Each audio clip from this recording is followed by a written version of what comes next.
Well-known rapper Young Thug, whose real name is Jeffrey Williams, was indicted on May 9, 2022, in Fulton County Superior Court, Georgia, under the state's anti-racketeering RICO law. A re-indictment was later filed on August 8, 2022. Prosecutors alleged that Mr. Williams was the leader of a criminal street gang known as YSL, or Young Slime Life, and claimed that the gang was connected to his hip-hop record label, Young Stoner Life. The charges included conspiracy to violate the RICO Act, participation in criminal street gang activity, and multiple firearm and drug-related offenses. The case proceeded to a jury trial. On Friday, June 7, 2024, the presiding judge, Ural Glanville, found one of the prosecution's witnesses in contempt of court after the witness invoked the Fifth Amendment and refused to testify despite having been granted immunity. Judge Glanville ordered the witness jailed until Monday, June 10, 2024, when the court planned to reassess the witness's willingness to testify. On the morning of June 10, Judge Glanville met privately in his chambers with Prosecutor Adrian Love, the witness, and the witness's attorney.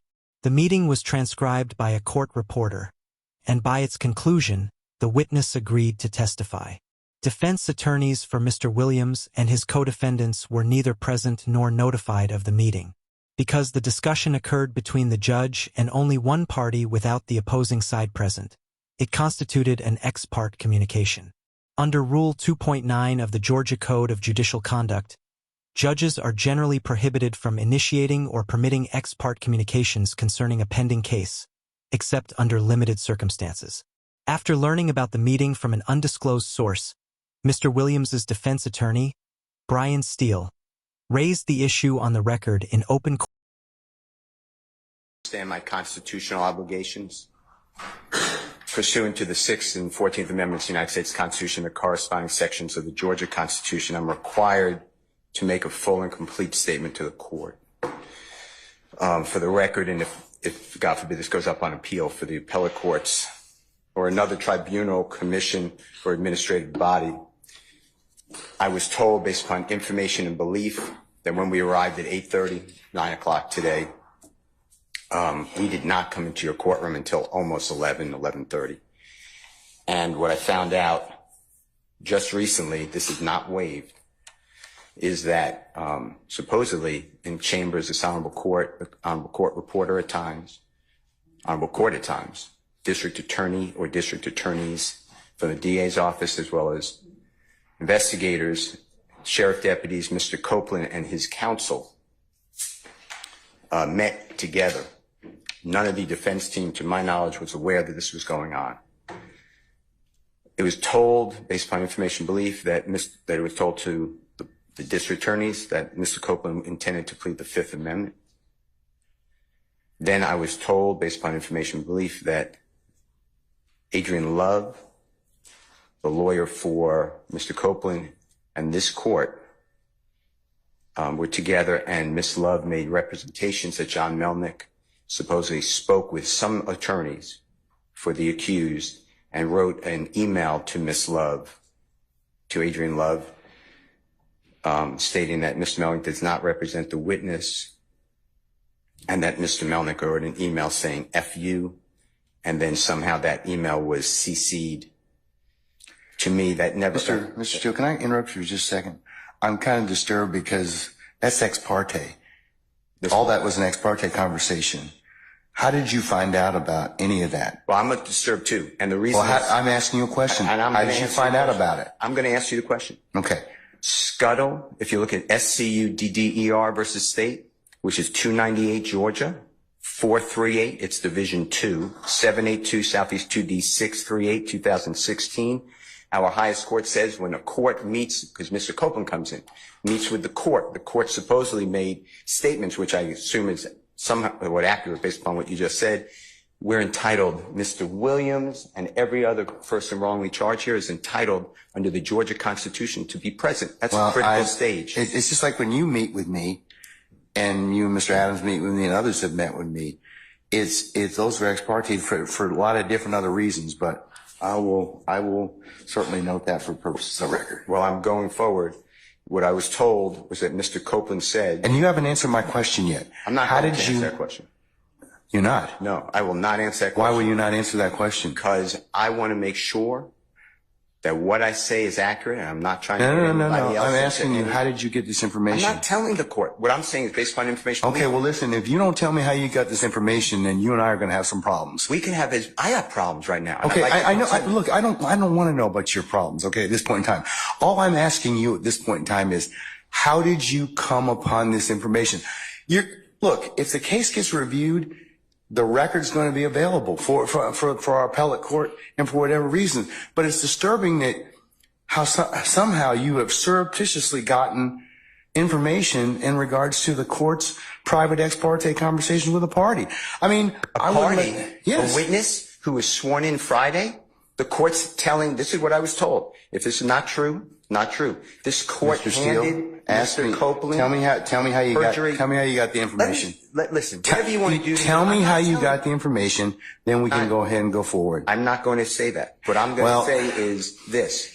I was told, and I hope this concerns the court. It concerns me that you have proprietary information. Why is it or proprietary? Information that you should not be having that was ex parte. Why? With a party.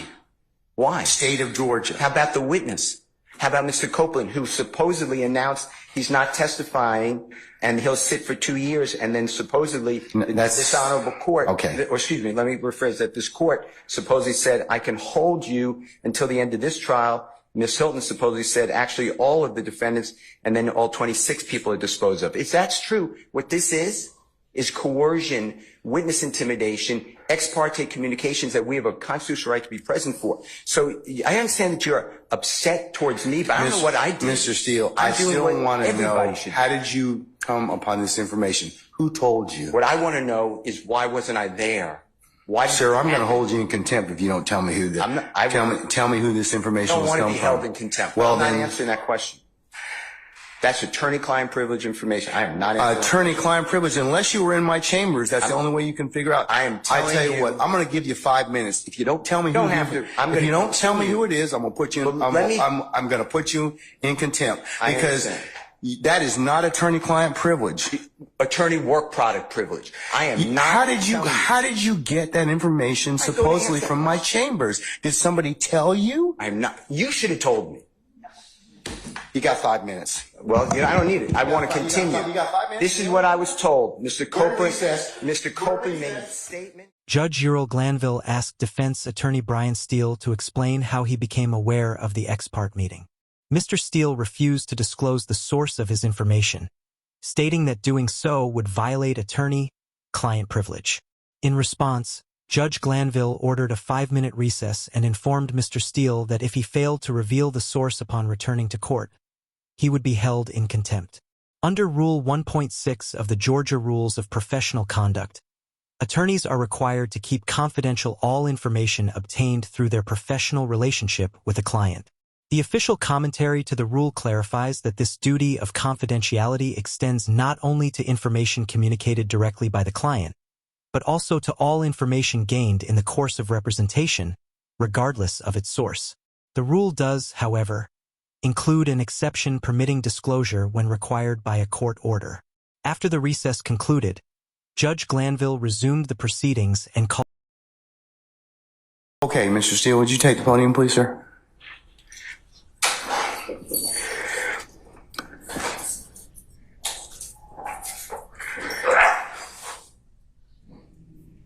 All right.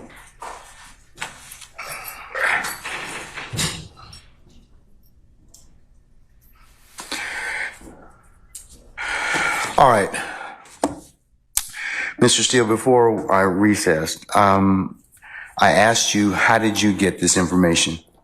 And it is not covered by work product. There's only one way you could have gotten it. So I'm going to ask you again. And I respect that. And it gives me no joy. But as you know, Georgia Rule of Professional Conduct, please check me. Rule 1.6, comment 5 reads, and this is what I have. 1.6. I know what the rule says, but here's the thing. Well, let me just. You need to please tell me who you got it from. I'm not asking you sum and substance of anything as of yet, okay? But I need you to tell me how you got the information. If you don't tell me how you got the information, I'm going to hold you in contempt. I understand, and I don't want to be held in contempt. And I don't want to hold you in contempt, but this is so sacrosanct to have a conversation in my chambers parroted to you and others. It is that serious. Yeah. And that's why I raised it. It is that serious that we should have been there and it shouldn't have happened. Sir, that's a whole separate issue. And that's why ex parte conversations are recorded. Why would it be ex parte? You're acting like it's ex parte under seal. It's ex parte. It's ex parte because that's what the state asked me to do. It's just like when you asked me for an ex parte conversation. I've never asked this honorable court or any court to meet with me and a witness. Sir, you're straying off the issue. I'm not. The issue is how did you get this information? I understand the issue. I promise you I understand it. But what I'm trying to ask you is, if you look at comment 5, this is how I understand the law. You can't violate something and then use privilege. Okay? I'm not violating anything. Okay, but that's why I'm saying, how did you get information? But just listen to what I'm trying to tell you. You're threatening me with contempt. The privilege in 1.6 would occur if you were in the right place, right time to begin with. You weren't. Let me tell you. I'm just reading from it. But if I'm reading it wrong, I'm not trying to. It says 1.6 applies not merely to matters communicated in confidence by the client, but also to all information gained in the professional relationship, whatever its source. So you're asking me to break, you're ordering me, maybe, you're asking me, I'm not saying you're ordering me, but to give you information, and you're saying it's not sum and substance, but I'm telling you I can't do that under the bar rule. All right, well, I'm going to hold you in contempt. And you can think about it. 5 o'clock today, we'll see where you are at that stand on that point. Because no, that's not what I understand the rule to be. I've not asked you sum and substance of what was said. I asked you how you got it. You can't do that. Yes, you can, because I have an idea how you got it. Well, your idea. I have an idea how you got it, but that's improper, sir. Your idea may be wrong, and you're asking me to listen. I told you the first time. And I'm not going to breach that confidence. I don't want to hold you in contempt, but this is that serious. Judge, you cannot eavesdrop and get information that was not. Defense attorney Brian Steele again refused to disclose how he learned about the ex parte meeting. In response, Judge Ural Glanville held Mr. Steele in contempt of court and ordered him to reveal the source of his information by 5 p.m. In support of his ruling, Judge Glanville stated that he was not asking Mr. Steele to disclose confidential communications, but was merely seeking an explanation of how the information was obtained. Mr. Steele disagreed, maintaining that identifying his source would itself constitute a disclosure of confidential information and would violate his ethical duties under Rule 1.6 of the Georgia Rules of Professional Conduct, which requires attorneys to keep confidential all information gained through the attorney. Listen, I'll do whatever you want to 5 o'clock or thereafter. But what I'm trying to tell you is, Your Honor, this is so serious to me. We need a hearing, and I'm moving for a mistrial. It is my understanding, based upon information belief, from whom? Part of it. From whom? Well, I'd like to get the substance first, and then we can talk. Okay, well, then you'll be in custody until then, because you need to tell me how you got the information. I'm not asking you what was said. You've already kind of given us some snippets of what you said. That tells me that somebody parroted that information to you. So, but you're assuming something because I told you already. Well, then, other than if you were sitting, unless you were sitting in there with a recorder or Miss Love or Miss Hilton, or one of the deputies gave you that information, or Miss Weaver shot you a rough copy of the transcript, there's only one other person that's left. Well, Your Honor. And if that person gave you that information or shared that information with you, she probably violated privilege. Well, let me tell you two things. One, I don't know how that is a privileged communication. It shouldn't have been. Well, it's because she has a client she's supposed to represent. Who are you talking about? But anyways, I'm not going to have a. When I got this information, I'm not going to have any further conversation with you about this. I want to know. The question still remains, I want to know who gave you the information?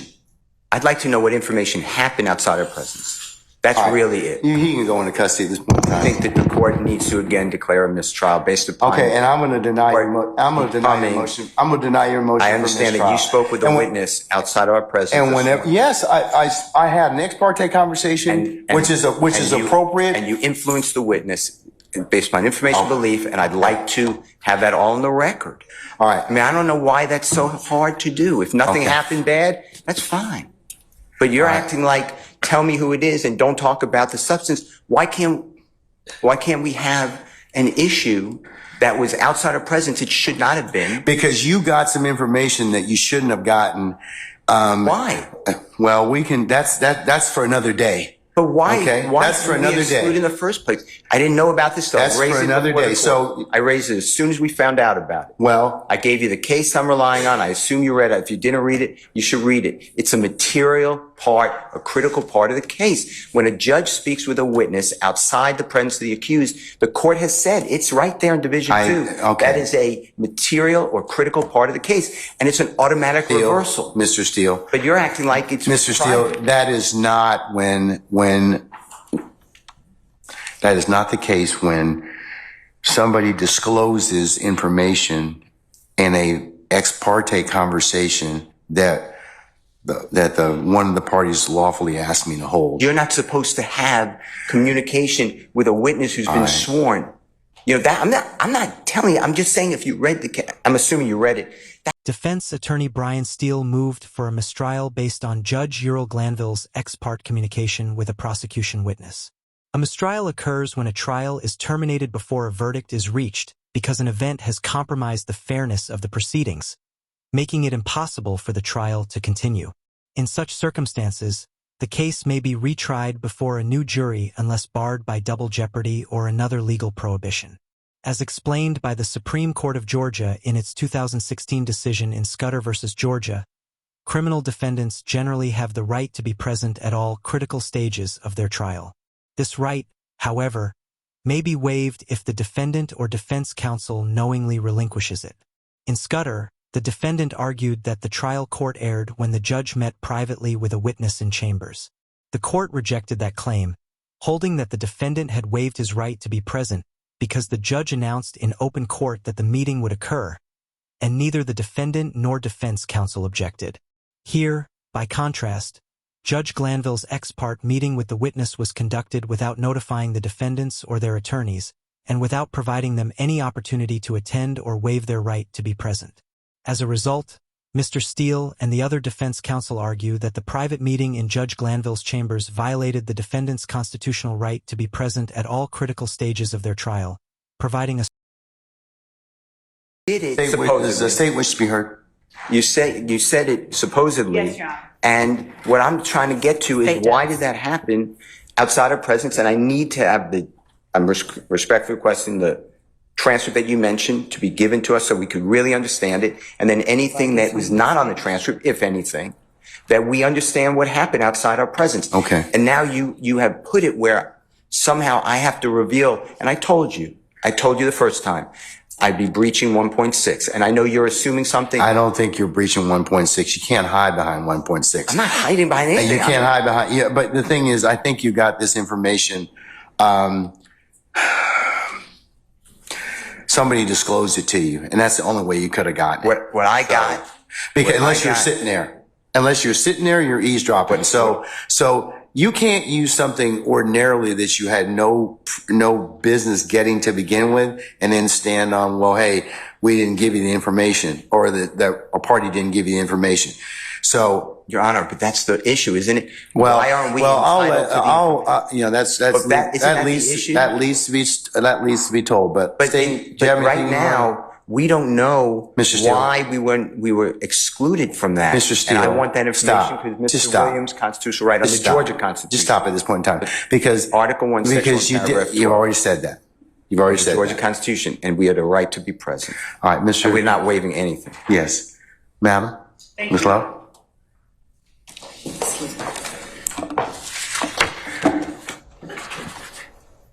And Your Honor, excuse me. And I know I said this previously. Yes, sir. But we are not accepting any proffer from Ms. Okay, excuse me. Okay. All right. To the court. The court has inquired. We have no way of knowing what it is or who it was that disclosed information that was contained within an ex parte conversation. Not only was there an ex parte communication between that we requested as a state to be on record with the court, but there was communication made, I believe, to a person and his lawyer. I don't know that the reason that counsel took the podium was to address that particular issue so much as it was to try and assert an inaccurate what he calls fact and put it out there in the open as if it were true. But we certainly have the right to request ex parte communications. That's why we ask that the court reporter be present.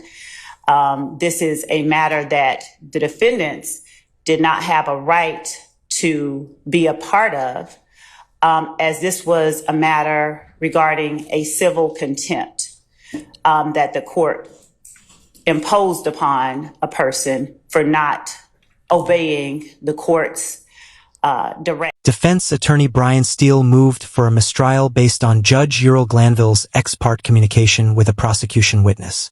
A mistrial occurs when a trial is terminated before a verdict is reached because an event has compromised the fairness of the proceedings, making it impossible for the trial to continue.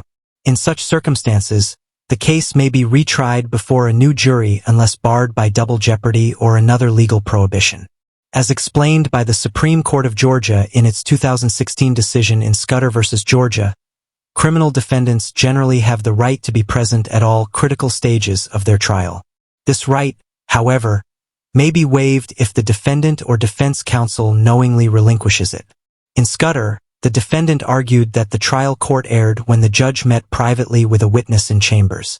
The court rejected that claim, holding that the defendant had waived his right to be present because the judge announced in open court that the meeting would occur, and neither the defendant nor defense counsel objected.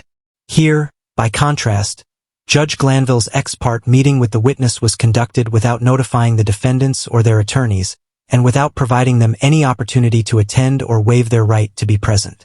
As a result, Mr. Steele and the other defense counsel argue that the private meeting in Judge Glanville's chambers violated the defendant's constitutional right to be present at all critical stages of their trial, providing a... Okay, Mr. Steele, last time. Who told you? All right, Mr. Steele's in custody. And once he clears the area, we'll go ahead and get started. If by that point means that we'll get started and resume the trial, Your Honor. Yeah, we're going to continue. I'm not calling nothing. I'm not going to participate in the trial without the Steele and without... You don't have that luxury at this point in time, sir. You don't. You don't. Without the court addressing... You don't have that luxury. You don't have that luxury at this point in time. You don't. Without the court addressing the issue that we believe is germane... Sir, you all are really getting yourselves cross purposes at this point in time. I don't believe so. Sir, I'm telling you, you are at this point in time. You made some things out of nothing. I think that you're on very precarious ground at this point in time. So I'm telling you at this point in time, he's in custody. We're going to go ahead and start. You can represent Mr. Williams. That's okay. That's fine. I'll take up the other stuff as needed, but I'm not going to take it up right now. Respectfully, I will not. Say again? Respectfully, I will not. I cannot. Sir, you have to. Well, you're gonna have to do the best you can at this point in time, because you don't get to extort the court. That's what you're attempting to do at this point in time, sir. Yes, you are. What you're trying to do is, I'm not going forward if I don't get this. You know, it doesn't work that way, Mr. Adams. And I'm telling you at this point in time, I would just kind of govern yourself accordingly, sir. I'm telling you, as the court. under these particular circumstances, everything will come out as it should. I don't think, Sir, I don't have enough information at this point in time to address it. I don't. But I'm telling you at this point in time, there is nothing that was given, said, whatever, this morning. If there is any accuracy to some of the information that we don't. But sir, I don't even know. Your co-counsel won't even tell me who said whatever. Okay. And the challenge I'm having in this particular circumstance is that is such a violation of the sacrosanctness of the court's chambers and an ex parte conversation. You're just glossing over that. You're glossing over that in its entirety. No. It's not, sir. Sir. That's not what happened. That's not what happened. That's not what happened. I'm just telling you, that's not what happened. Judge, respectfully, we are not obligated to simply accept that there's been no violation. We believe that there has been, and the only. Okay, well then no, we're not doing that at this point in time. So you'll have a choice to make. All right, take Mr. Steele into custody, please. Mr. Williams does not wish to go forward without me being here. You are removing me against his will, my will. You're taking away his right to counsel. And you're conducting material parts of this trial without me present, and I can't learn about it by watching online. So for that reason, additionally, I ask for a mistrial. And I assume you deny, but I'd like you to deny our motions for mistrial. You denied the other people. I've denied your motion, but I'll... After defense attorney Brian Steele again refused to disclose how he learned of the ex parte meeting, Judge Ural Glanville found him in criminal contempt and ordered sheriff's deputies to take him into custody. Mr. Steele was briefly removed from the courtroom in the middle of the ongoing trial. Later that same day, Judge Glanville permitted Mr. Steele to return so the proceedings could continue, explaining that he did not want to deprive Jeffrey Williams of his counsel of choice. Instead, Judge Glanville sentenced Mr. Steele to 20 days in jail, to be served on weekends, allowing him to continue representing his client during the week. In an unusual request, Mr. Steele asked to serve his sentence in the same detention facility where Mr. Williams was being held, so they could continue working together on the defense. However, immediately after the sentence was imposed, Mr. Steele sought appellate relief. The Supreme Court of Georgia granted an emergency stay, pausing enforcement of the contempt sentence while the matter was reviewed. In October 2024, the Georgia Supreme Court reversed the contempt order entirely, holding that Judge Glanville should have recused himself from presiding over the contempt proceedings because he was personally involved in the underlying dispute. As a result, Mr. Steele was never required to serve any portion of the jail sentence. Separately, on July 15, 2024, Fulton County Judge Rachel Krause removed Judge Glanville from the case in response to recusal motions filed by defense counsel. Judge Paige Reese Whitaker was then assigned to preside over the trial going forward. On October 31, 2024, Mr. Williams pleaded guilty to 1 gang charge, 3 drug charges, and 2 firearm charges. He also entered no contest pleas to an additional gang charge and a racketeering conspiracy charge. He was sentenced to 40 years, with most of the sentence suspended. His initial 5-year prison term was commuted to time served, and he was placed on 15 years of probation. Under the terms of the sentence, any violation of probation could result in up to 20 years of imprisonment. These proceedings highlight a fundamental tension within the legal system, the balance between judicial authority and the ethical obligations of defense counsel. Judge Glanville asserted his authority to demand answers in order to maintain control over the courtroom, while Mr. Steele resisted on the ground that the rules of professional conduct required him to protect confidential information related to his client. The controversy also underscores why ex parte communications are prohibited except in narrowly defined circumstances. Even when no improper conduct occurs, such meetings can create the appearance that a judge has been influenced by one side or that a party has gained an advantage outside the adversarial process. By restricting these communications, judicial ethics rules aim to preserve public confidence in the impartiality of the courts. Taken together, The events in this case illustrate how the justice system must continually balance judicial power, attorney ethics, and procedural safeguards designed to ensure both fairness and the appearance of fairness. Let us know in the comments if there is another case or courtroom interaction you would like us to cover. Thank you for watching. Don't forget to subscribe and share so we can continue helping build a more informed society.